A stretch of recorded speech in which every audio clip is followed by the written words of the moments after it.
একই চাল, একই ডাল, একই মশলা, তারপরেও একটা প্রশ্ন থেকেই যায়, গ্যাসের চুলায় রান্না করা খাবার থেকে মাটির চুলায় রান্না করা খাবারটা কেন তুলনামূলক বেশি সুস্বাদু হয়? মাটির চুলায় রান্না করে গরম ভাত, মাংস কিংবা মাছ, এর ভিতর এমন কি আছে যা একে তুলনামূলক বেশি সুস্বাদু করে তোলে? এটা কি শুধুই আমাদের শৈশবের স্মৃতি, না আর পেছনে রয়েছে বৈজ্ঞানিক কিছু কারণ? আমাদের অনেকের কাছে মাটির চুলায় খাবার মানে হচ্ছে শৈশবের স্মৃতি।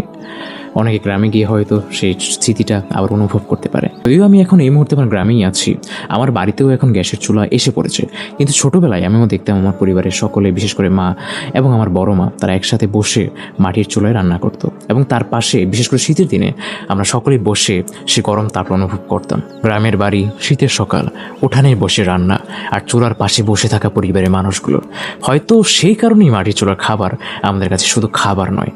কিন্তু আবেগকে পাশে রেখে যদি আমরা একটু সায়েন্টিফিক ব্যাখ্যা নিয়ে আলোচনা করি, তাহলে এর কিছু কারণ আমরা দেখতে পারি।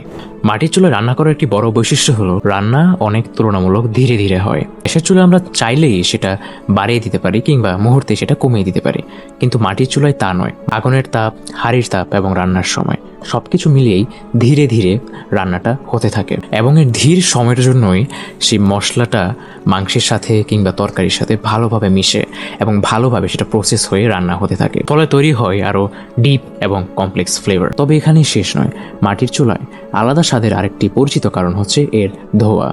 কাঠ বর্ণনা জৈব সারণী যখন পোড়ানো হয় তখন সেই ধোঁয়ার মধ্যে থাকে অরমেটিক কম্পাউন্ড এবং রান্না করার সময় সেই ধোঁয়াগুলো খাবারের অরমাতে প্রভাব ফেলে। আর আমরা যখন খাবার খাই তখন শুধু আমরা জিহ্বা দিয়ে সেই টেস্টটাকে অনুভব করি না, আমাদের নাকের ঘ্রাণ শক্তিও এখানে অনেকটা বড় ভূমিকা পালন করে।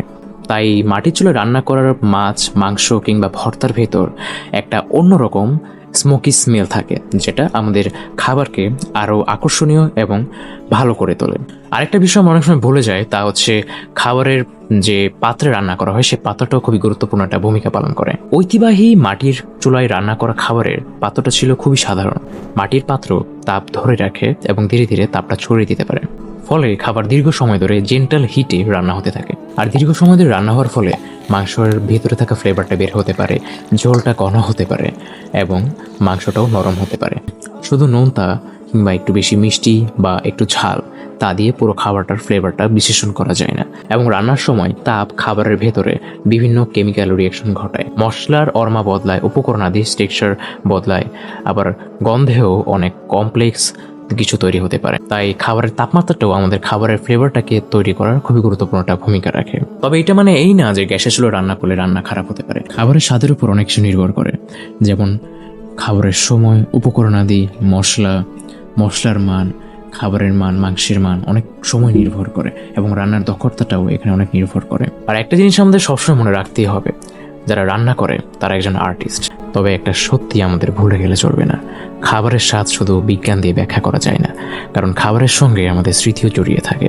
ছোটবেলায় দাদির হাতের রান্না, মায়ের হাতের তৈরি ভর্তা, গ্রামের বাড়ির সেই ধোঁয়ায় ভরা রান্নাঘর, এইসব স্মৃতি আমাদের মস্তিষ্কের খাবারের সঙ্গে একটা ইমোশনাল কানেকশন তৈরি করে। তাই একই খাবার হয়তো আমরা অন্য জায়গায় খেলেও সেই অনুভূতিটা পাই না, কারণ আমরা শুধু খাবারের ফ্লেভার অনুভব করছি না, আমরা অনুভব করছি একটা সময়কে, একটা মানুষকে, একটা বাড়িকে। হয়তো এটাই আমাদের মাটির চুলার খাবারের সবচেয়ে সুন্দর রহস্য।